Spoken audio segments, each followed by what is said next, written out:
Buenas noches. La organización Save the Children presentó recientemente un informe internacional sobre los peligros para la niñez. En él señala que este sector de la población tiene problemas para crecer sanos y recibir educación. Pero también los retos están definidos en áreas como el aumento de la inversión pública, políticas en favor de la nutrición y proyectos de salud a la población adolescente. Para el caso salvadoreño, la organización considera preocupantes ciertos indicadores: la niñez no escolarizada en edad para ello, la natalidad en adolescentes y los niños desplazados por la violencia. ¿Qué tipo de medidas pueden implementar las instituciones del Estado para erradicar los problemas que afectan a la niñez y adolescencia en el país? Sobre esta temática hablaremos en 8 en punto. Iniciamos.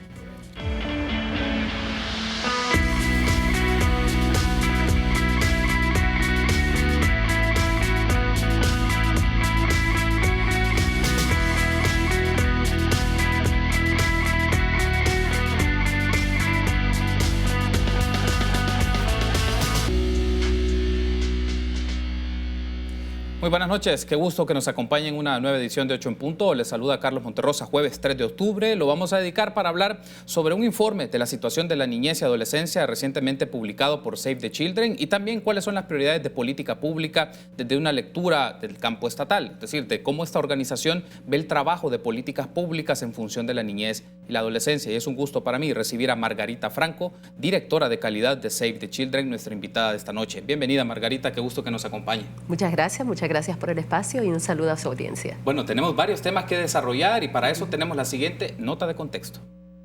Este es el rostro de José, el niño de 11 años asesinado en Ciudad Delgado y que refleja lo que dice el informe de Save the Children.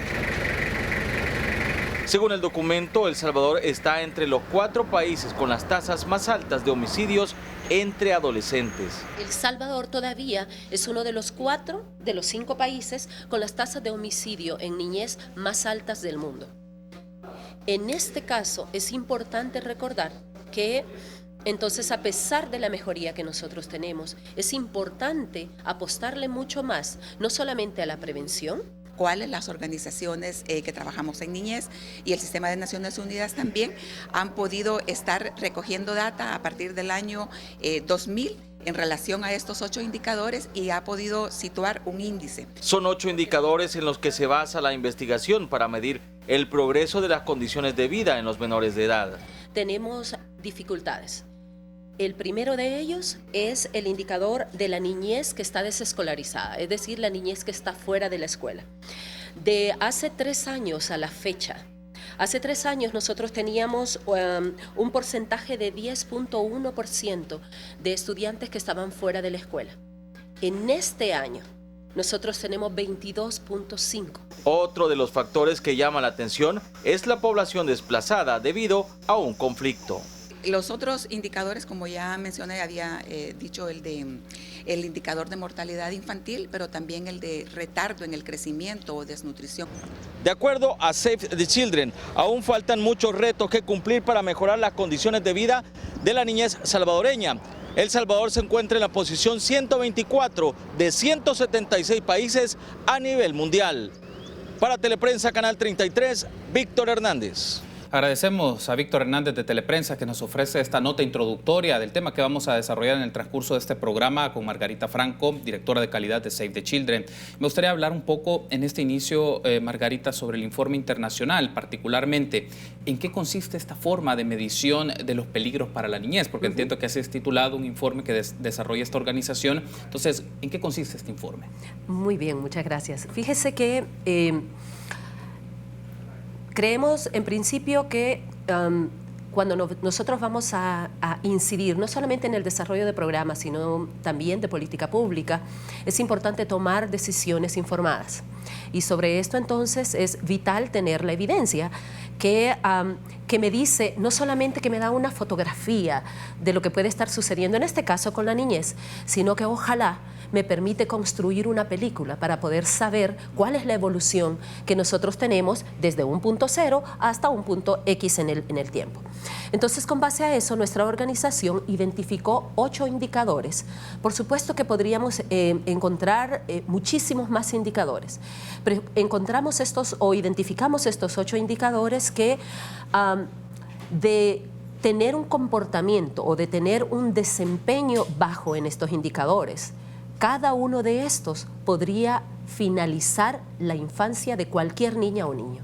Entonces, estos 8 indicadores fueron escogidos cuidadosamente y son precisamente aquellos que le llamamos los, en inglés se dice los enders, que son básicamente aquellos que pueden finalizar con la infancia de una niña o un niño. Entonces, definimos los indicadores y buscamos las fuentes de información que pudiesen darnos data consistente tanto en el tiempo, es decir, que pudiese, en la que pudiésemos confiar que podíamos encontrar datos desde X año, digamos, por lo menos una década, y además que la consistencia también fuera interna en términos del indicador. ¿Eso qué significa? Básicamente que el cálculo de cada uno de estos indicadores fuera también consistente, es decir, se calculara siempre de la misma manera. Eso iba a permitir entonces que los datos se compararan de un año a otro. Y es así como a partir de esos 8 indicadores analizamos un número de países, varía de un año a otro, pero varía muy levemente. Este año son 176 países en el mundo los que han sido analizados. Hay un aspecto que aquí es relevante porque revisando un poco el informe está construido por una serie de 8 indicadores que estos constituyen un índice y esto permite hacer una comparación en la situación de los países a nivel internacional. En función de esa información de este índice que ha sido divulgado recientemente por la organización Save the Children, ¿cómo se encuentra El Salvador en la perspectiva a nivel internacional? Fíjese que creo que tenemos noticias agridulces, vamos a decir, ¿no? Porque también les quiero comentar que este año nosotros no solamente estamos presentando el índice anual, ¿no? Que lo estamos presentando ya por 3er año, sino que este año, en virtud de 2 eventos importantes, históricos, uno de ellos es que este año Save the Children cumple 100 años de su creación.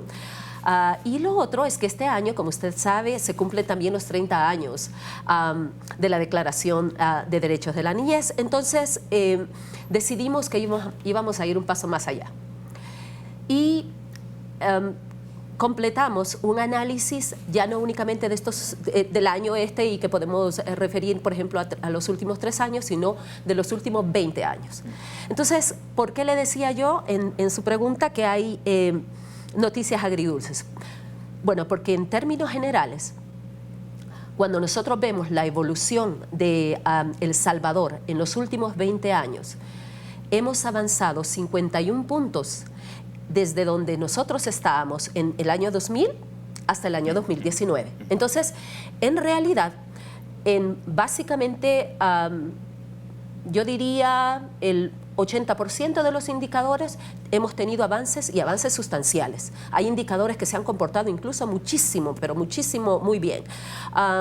Por ejemplo, el indicador de mortalidad infantil, hemos reducido la mortalidad infantil en el país en los últimos 20 años de manera drástica. En este momento ya solamente nos están quedando nichos específicos, por ejemplo, los neonatos y particularmente la niñez que tiene malformación congénita y además la niñez prematura.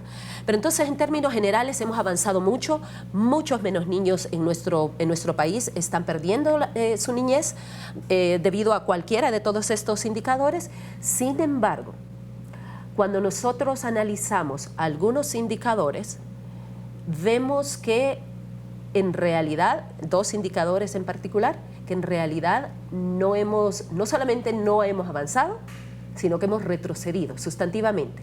Y si ahora lo podemos ver en relación, digamos, el año anterior nada más, le quiero comentar que el año anterior nosotros estábamos en la posición 121 de los 174 países que eran el año pasado, hoy son 176.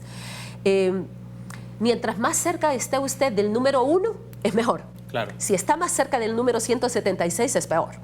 Entonces, este año nosotros estamos en el número 124. El año anterior estábamos en una mejor posición. Eso quiere decir que este año nuestro desempeño, particularmente por 2 indicadores, se ha visto disminuido o desmejorado. En el siguiente bloque me gustaría que empleemos ya estos indicadores con precisión para el caso nacional. Pero, por ejemplo, ante una pregunta, esta métrica, esta serie de índices compuesto por esta cantidad de indicadores, tasa de natalidad, retraso de crecimiento, niños en edad de educación no escolarizados, entre otros, ¿cómo este índice puede convertirse en un factor para la promoción de políticas públicas hacia la niñez y adolescencia? Es decir, son herramientas técnicas y fundamentales porque permite llevar seguimiento en el tiempo de cómo va avanzando el trabajo de los gobiernos, las instituciones del Estado, pero cómo esto puede reforzar o apoyar para desarrollar proyectos más estratégicos o puntuales hacia la niñez y adolescencia que está vulnerable en estos campos. Exacto. Además de ser una herramienta importante para la toma de decisiones, me dice, y particularmente el análisis de este año me dice, no solamente cuál ha sido el comportamiento de los indicadores a través del tiempo, sino que me dice también cuáles fueron aquellos hitos o aquellas decisiones o aquellos elementos de contexto que sucedieron en un punto determinado para que mejorara o empeorara la situación de un índice o el desempeño de uno de los indicadores. Así que justo este informe me permite no solamente eso, informar sobre la situación actual y sobre la evolución, sino que también me dice cuáles fueron las buenas prácticas e incluso las lecciones aprendidas, de tal manera que la política pública pueda entonces estar informada sobre no solamente qué hacer, sino cómo hacerlo. Tengo que hacer la pausa. Al regresar hablemos de las buenas prácticas y también hagamos el contraste de en qué áreas hay retos más significativos para el país sobre el tema de educación, el tema, por ejemplo, la natalidad en adolescentes o también en la población desplazada, que como en la nota de contexto salía, son problemáticas que hay que trabajar. Eso tras la pausa. Regresamos.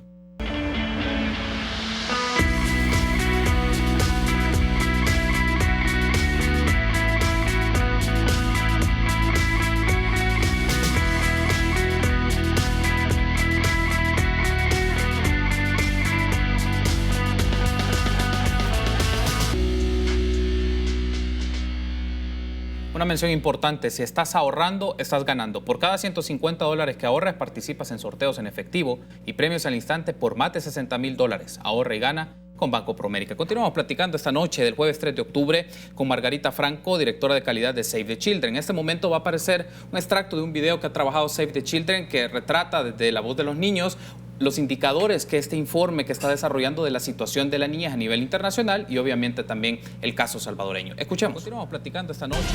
Bienvenidos a Save the Children News, noticias reales dichas por niños. Buenas noches, me llamo Laura Flores y yo, Jorge Pérez. Desde el año 2000, las niñas y los niños tienen más probabilidades de crecer sanos, recibir educación, estar protegidos y alcanzar su pleno potencial. Así es, Laura. Y en El Salvador se han hecho varios avances. Por ejemplo, se ha disminuido el retraso de crecimiento por desnutrición un 58%. Hemos logrado mucho, sin embargo, aún hay niñas y niños. Bien, vamos a continuar presentando estas imágenes más adelante, pero es interesante un poco la lógica también del concepto de este video, que a través de los niños retraten los datos principales de la situación de país. En el segmento anterior me mencionaba usted, Margarita, que uno de los puntos claves es no solo ver el tema de los retos, también las buenas prácticas. Y en términos generales, para el caso de El Salvador, en el periodo de investigación, ¿cuáles son aquellas buenas prácticas que hay que destacar de las acciones, de las medidas legales, de política pública u otras que se desarrollen a nivel estatal hacia la niñez y adolescencia? Fíjese que dos de los indicadores que han tenido un muy buen desempeño a lo largo del tiempo y que de hecho son de los indicadores, digamos, que tenemos en mejor estado en el país, son el de mortalidad infantil, es decir, la reducción de la mortalidad de la niñez menor de 5 años de edad. Y además el retraso en el crecimiento, es lo que nosotros llamamos desnutrición también, ¿no? En estos, por ejemplo, para estos dos indicadores hubo elementos vitales que contribuyeron en términos de política pública a que pudiéramos reducir digamos, el problema que estábamos enfrentando hace 20 años. El primero de ellos, por ejemplo, fue la adopción de toda la atención integral para las enfermedades prevalentes de la primera infancia, lo que nosotros conocemos como IEPI. Cuando el país adopta este esquema de servicios, y un esquema de servicios que además de que es bastante eficiente, es muy generalizado, es decir, me cubre bastante a bastante de la población meta, entonces hay un impacto positivo. ¿Qué otro elemento le puedo mencionar?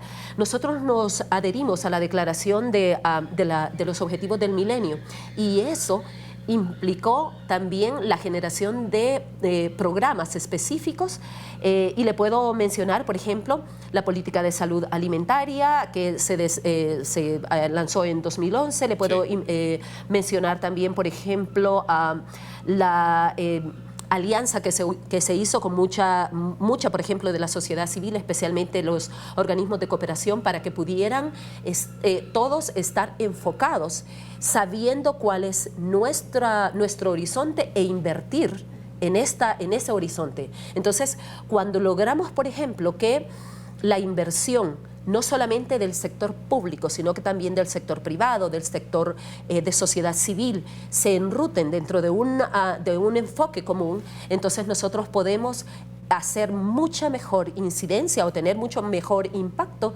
en el indicador que digamos que se relacione con esto. En este caso estamos hablando especialmente del indicador de mortalidad infantil, pero también del de retraso.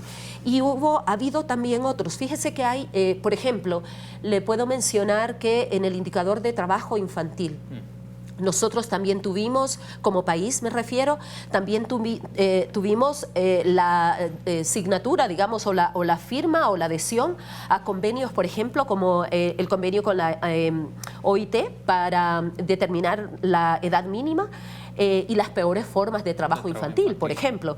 ¿Qué otro elemento teníamos? Se definió allá por el 2015 la hoja de ruta para reducir el trabajo infantil y además, dentro del enfoque que nosotros hicimos, aquí ya viene un tema también del cómo, dentro del enfoque que se hizo de trabajo infantil, se cambió. Fíjese que antes se trabajaba, bueno, vamos a trabajar las peores formas de trabajo infantil y vamos a trabajar, por ejemplo, lo de la zafra, la niñez trabajando en zafra.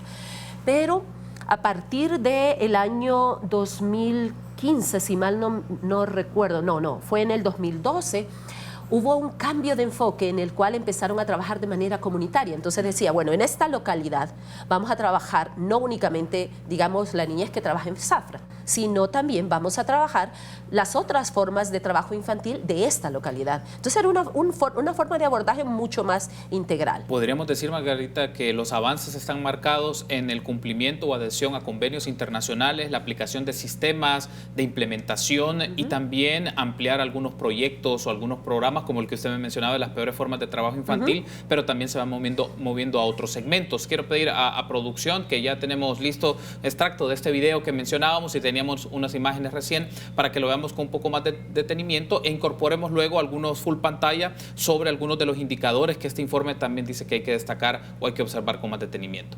Escuchemos. Bienvenidos a Save the Children News, noticias reales dichas por niños. Buenas noches, me llamo Laura Flores y yo, Jorge Pérez. Desde el año 2000, las niñas y los niños tienen más probabilidades de crecer sanos, recibir educación, estar protegidos y alcanzar su pleno potencial. Así es, Laura, y en El Salvador se han hecho varios avances. Por ejemplo, se ha disminuido el retraso de crecimiento por desnutrición un 58%. Hemos logrado mucho, sin embargo, aún hay niñas y niños a los que se les niegan los derechos básicos. El Salvador es uno de los 5 países de Latinoamérica donde la niñez está más amenazada. El porcentaje de niños que no asisten a la escuela en El Salvador está entre los 3 más altos de Latinoamérica, con un 23% de inasistencias. Veamos qué tienen que decir los adultos al respecto. Sí, siempre se observa ausentismo en el centro escolar. Muchas veces se da por el trabajo a temprana edad, que los padres obligan a los niños a trabajar para que lleven el alimento diario a la casa. También se da porque ellos cambian de domicilio. A veces la inseguridad hace que los padres se muevan de la comunidad a otras comunidades diferentes y también por el desinterés de los padres. Muchas veces los padres no apoyan a sus hijos y prefieren mejor mandarlos a trabajar que mandarlos a estudiar. Muy bien, ahí teníamos entonces una parte de este video y quiero pedir a producción si nos acompaña con un full que vinculado a el porcentaje de niñez no escolarizada, que es uno de los indicadores para que aparezca y nos puede explicar un poco, Margarita, qué significa esto a través ya de la visualización del dato. Ahí, como podemos ver en pantalla, es porcentaje de niñez no escolarizada, según los datos del informe que ha presentado recién Save the Children. Y claro, ahí se ve una tendencia muy marcada que toma del 2000 al 2018, pero se nota que desde el año 2017 empieza el incremento hasta el dato que usted mencionaba de un 22% de niñez no escolarizada. ¿Qué factores han explicado un poco esto? En el video que mencionábamos también la postura de una profesora nos da algunos indicios, pero en el seguimiento que ustedes hacen, ¿qué nos demuestra que es una situación de alarma donde los focos se ponen naranjas y hay que prestar atención de los niños que están en edad para ir a la escuela, pero no van a la escuela? Bueno, en realidad creemos que hay varios factores que pueden estar asociados a este incremento sustantivo en la cantidad de niñez desescolarizada en el país. Uno de ellos es en realidad violencia. Cuando nosotros estamos hablando de violencia, estamos hablando de varias formas de violencia, pero está vinculado, por ejemplo, con otro de los indicadores, que es el de niñez desplazada por la fuerza, es decir, todo este desplazamiento forzoso que pueden estar sufriendo las familias y en consecuencia la niñez, y de los cuales en realidad nosotros todavía no sabemos, porque no tenemos sistemas de monitoreo fortalecidos, digamos, que me permitan llevar o rastrear, por ejemplo, si un estudiante sale de una escuela, si en realidad se está reincorporando a otra, cuánto tiempo le está tomando. Y les quiero comentar que hace 2 años Save the Children desarrolló un estudio en el cual justo tratábamos de darle seguimiento a esta temática y tratábamos de identificar cuál era el rango de tiempo que podía tomarle a una niña o a un niño desplazado forzadamente regresar a la escuela. Y en realidad era tan corto, un periodo tan corto como 2 semanas, pero tan largo como 2 años. Entonces imagínense usted el rango de tiempo y todas las posibilidades que me presenta de que esta niñez esté desescolarizada. Entonces, este es uno de los temas importantes, pero también tenemos el tema de violencia en las escuelas y esta violencia se traduce en violencia sexual, también en acoso escolar, también se refiere, por ejemplo, incluso a castigo físico en las escuelas o incluso a castigo físico en el hogar que redunda también en la asistencia escolar. Entonces, la violencia es uno de los elementos vitales, ¿no? Y creo que necesitamos trabajar la manera en la que estamos abordándola, porque también es importante decir que uno de los esfuerzos que ha estado haciendo el gobierno y que yo creo que la sociedad también lo ha visto con muy buenos ojos, pero que hay que tener cuidado sobre este aspecto, es el tema de la militarización de las comunidades, por ejemplo, ¿no? En muchos casos consideramos que, es decir, digamos, el imaginario común de las personas considera que bueno que ya sea la policía o ya sea la milicia, por ejemplo, los soldados estén en la escuela porque esa es una forma de proteger. Lo que nosotros hemos visto en realidad en varios estudios que hemos desarrollado es que la opinión de la niñez y también de las comunidades está dividida. ¿Por qué? Porque especialmente cuando nosotros estamos enviando, por ejemplo, agentes que en teoría lo estamos haciendo y probablemente ellos consideran que lo están haciendo de la mejor manera, pero si no han sido capacitados, por ejemplo, para trabajar con un enfoque de niñez, entonces puede ser que más bien estén violentando los derechos de las niñas y los niños. Y creo que hace más o menos como un mes vieron ustedes en la prensa, en los periódicos, los casos, por ejemplo, el caso de un niño fue bastante emblemático de 9 o 10 años al que habían registrado casi como si fuese un delincuente. Que se publicó. Exacto. Entonces, como ven, no es el tema en realidad de que en principio esté mal, es no solamente lo que hacemos, sino cómo lo hacemos. Tengo que hacer la pausa. Al regresar ampliemos un poco esto. ¿Qué significa? ¿Qué capacidad de reacción deben tener las instituciones estatales ante estos escenarios? Regresamos.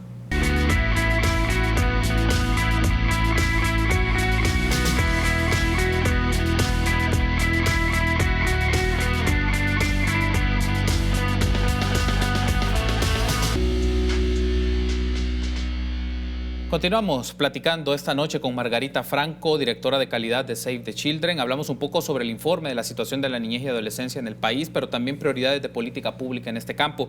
Traíamos un elemento importante que podemos ampliar, Margarita, es ante medidas que se están desarrollando en este momento por el gobierno, que tiene que ver con el control territorial y el despliegue de más agentes policiales, pero también del ejército, ¿qué implicaciones puede tener esto hacia la situación de los niños? Considerando también el hecho que se articula otra variable que lo mencionábamos, que es el porcentaje de la población desplazada, y es un fenómeno que está marcando el desplazamiento forzado a nivel interno por situaciones de violencia o agresiones de instituciones de la autoridad. ¿Qué le significa a un gobierno replantearse o discutir este tipo de intervenciones si pueden ser contraproducentes? Pueden tener un objetivo de querer controlar las condiciones de inseguridad, pero pueden tener efectos o consecuencias no esperadas, no estimadas. Es decir, ¿en qué condición se encuentran las instituciones del gobierno o del Estado, si lo ampliamos un poco más, ante estas dos problemáticas?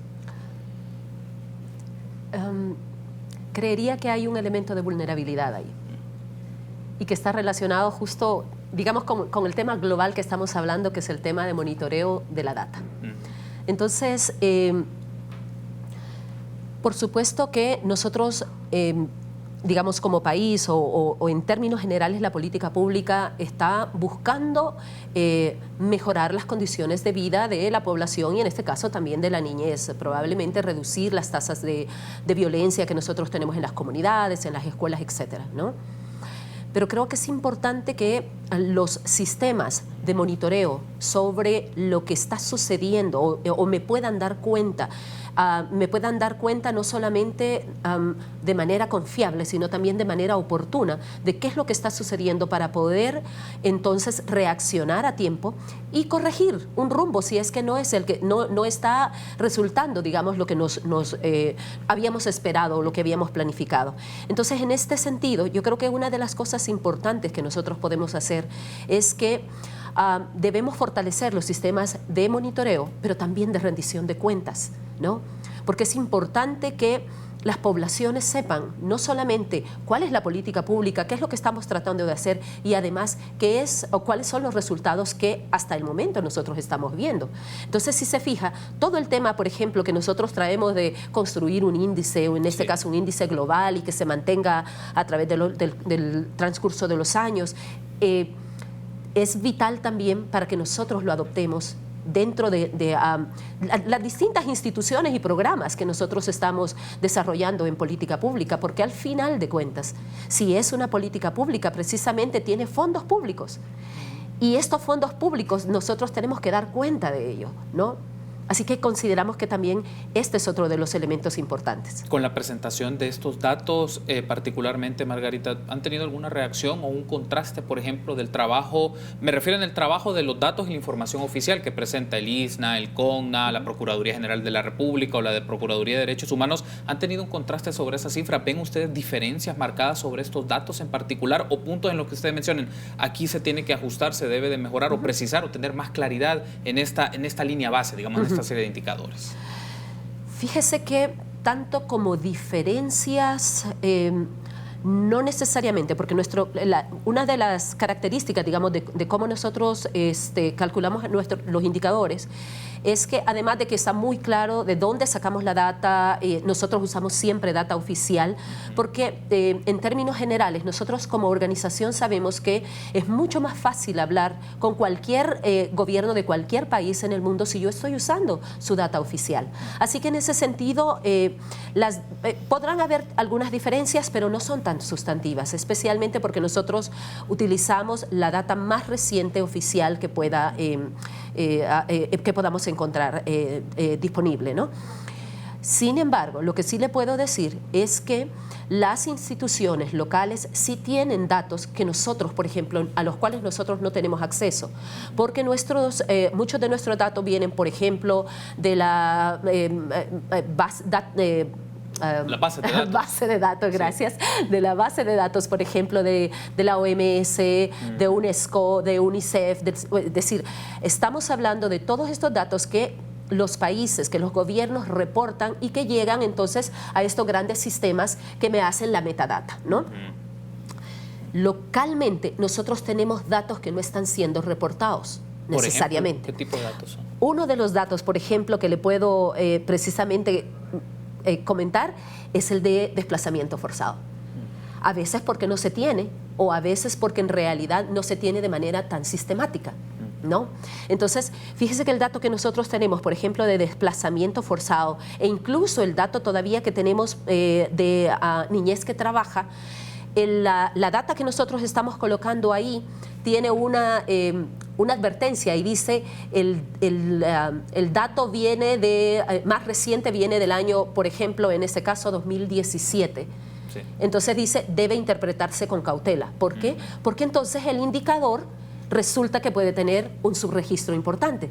Entonces, una de las cosas que nosotros precisamente por la que estamos abogando y que tiene que ver también con el tema de un buen diseño de política pública es que el país invierta en robustecer los sistemas de monitoreo, pero además, por ejemplo, ¿sabe usted que desde cuándo data nuestro último censo? Claro. Para darle una idea. Claro. Entonces, de igual manera, tenemos otros mecanismos que producían data que nos iluminaba, digamos, sobre la situación de la niñez en diferentes áreas y que dejaron de producirse. La FESAL es otro de los ejemplos, por ejemplo, aquí que podemos mencionar, ¿no? Así que sí creemos que la inversión en todos estos sistemas de monitoreo, estos sistemas también de recolección de información es vital, porque de lo contrario, entonces nosotros vamos a tener datos siempre parcializados, ¿no? Otro de los aspectos acá, antes de irme a la pausa, es que es una problemática que se puede observar por el monitoreo de medios de comunicación o algunos de los casos que ejemplifican algunos periódicos es niñez asesinada o el caso de niños desaparecidos, que también instituciones como del Ministerio Público lo proyectan y lo divulgan en sus redes sociales de niños desaparecidos. También cómo este fenómeno hay que llevarle el seguimiento con más precisión y qué nos está diciendo esto, que hay casos, por ejemplo, de niños, adolescentes asesinados o algunos casos de estos que están desaparecidos. ¿Qué nos dice? ¿Qué podemos leer o analizar sobre esta cosa? Sí. Quizás vamos a empezar por analizar el comportamiento, por ejemplo, del indicador. Fíjese que nosotros corremos el riesgo, como país me refiero, porque venimos de un nivel de violencia tan alto y entonces cuando vemos, por ejemplo, un descenso en los niveles por ejemplo, homicidio infantil, que de hecho lo arroja el indicador este año, tenemos en comparación, por ejemplo, hace 2 años teníamos 22.4 y este año tenemos 17.9. Esta es una tasa.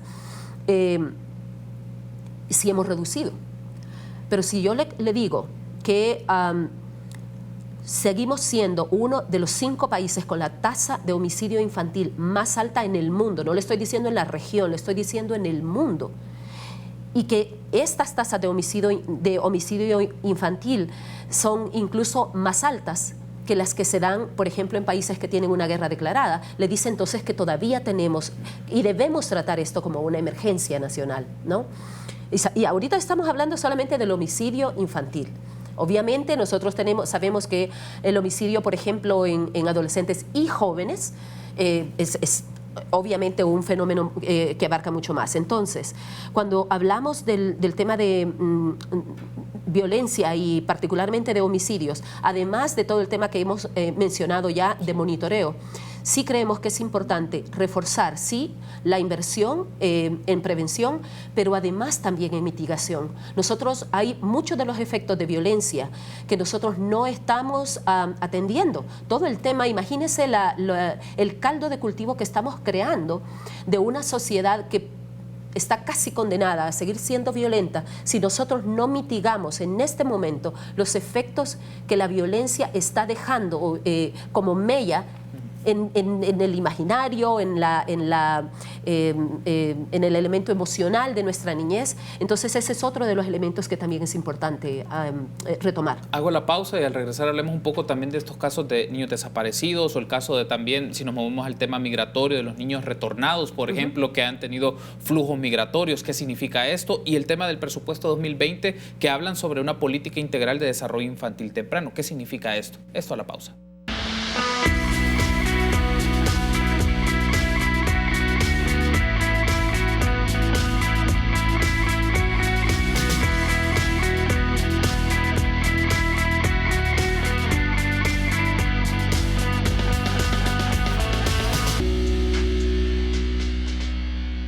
Último bloque de esta plática interesante que hemos desarrollado con Margarita Franco, directora de calidad de Save the Children, sobre el informe de la situación de la niñez y adolescencia en El Salvador, pero también de cuáles son las prioridades de política pública hacia ese segmento poblacional importante y significativo para el país. Margarita, nos habíamos quedado pendientes con el tema de los niños y adolescentes que son retornados por la situación migratoria. Los casos que se han dado, lo que se notificó a través de la prensa de los Estados Unidos, los que estaban en ciertas zonas o centros de detención, las imágenes que conocemos, pero por los datos también que se han presentado recientemente a nivel oficial, se hablan de 4.150 niños retornados hasta julio de este año. ¿Qué le significa o qué debe de hacer los gobiernos o las instituciones del Estado hacia el tratamiento de estos niños en protección de sus derechos, pero también en incorporarse a sus actividades, digamos, que tenían en su entorno, pero libres de violencia, con condiciones favorables para sus familias? ¿Qué implica esto? Porque estamos hablando de una cantidad importante, 4.150 hasta julio, de ver los datos que podemos tener en estos 2 meses posteriores, me refiero a agosto y septiembre. Claro.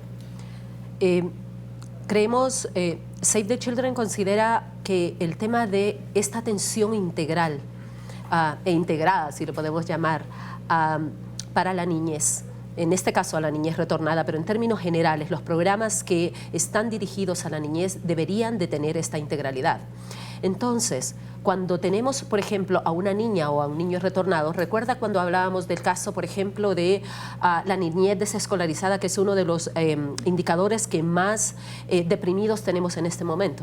Entonces, ¿cómo estamos asegurando, por ejemplo, que esta niñez en situación, le podemos llamar incluso de emergencia, regresa, retorna, se reintegra a la escuela, pero que además, por ejemplo, cuando regresa, recibe la atención médica necesaria, porque en muchos casos esta niñez regresa enferma, regresa incluso con abuso sexual?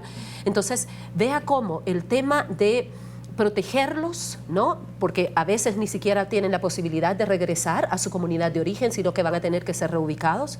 Entonces, cómo el tema de la protección, como el tema también de acceso a educación, de acceso a salud, es vital para que esta niñez en realidad pueda regresar, digamos, a la normalidad. Y en este caso, entonces, uno de los elementos, y es bueno también decirle que sabemos, porque de hecho Save the Children ha estado también apoyando al gobierno en el desarrollo también de varios protocolos que precisamente establecen una ruta de atención para la niñez retornada. Creemos que es importante entonces también que esa integralidad haga, ¿qué podríamos llamar? Énfasis en la articulación que deben tener todas las distintas instancias del Estado. Es decir, no podemos más seguir trabajando como universos isla. Cuando nosotros estamos hablando que, bueno, esto es una tarea, por ejemplo, del Ministerio de Educación, digamos, garantizar la reintegración de la niñez retornada u otra niñez, ¿no? Porque también estábamos hablando, por ejemplo, del fenómeno de desplazamiento interno forzado. Entonces, sí, por supuesto, pero ¿cuáles son los otros elementos? Habían, por ejemplo, hay muchos estudios que nos muestran que hay niñas y niños que no se reintegran a la escuela y que además tampoco, por ejemplo, su familia lo lleva al control de niño sano porque tienen miedo de que a la comunidad de destino en donde están llegando porque fueron expulsados de otra comunidad puedan tener muchos más riesgos. Pero entonces, ¿cómo generamos estas oportunidades y estas oportunidades que integran a los distintos elementos del sistema para trabajar entonces en virtud de todos los derechos que tiene esta niña y este niño? Ese es lo que nosotros llamamos en general una programación basada en derechos. Cierro el programa incorporando este elemento porque recientemente se ha presentado el presupuesto general del Estado 2020, pero también en declaraciones de los titulares de Hacienda, como en el documento de política presupuestaria 2020, se menciona que una de las prioridades para el plan de gobierno y que va a echarse a andar desde el próximo año es la política integral de desarrollo infantil temprano. Desde la lectura de Save the Children, ¿qué componentes significa o implica una política integral hacia el desarrollo infantil? Es decir, porque aquí hablamos de componentes de inversión, estamos hablando gasto público, es decir, fondos públicos para esto, pero ¿qué significa la integralidad cuando se habla de políticas de desarrollo infantil?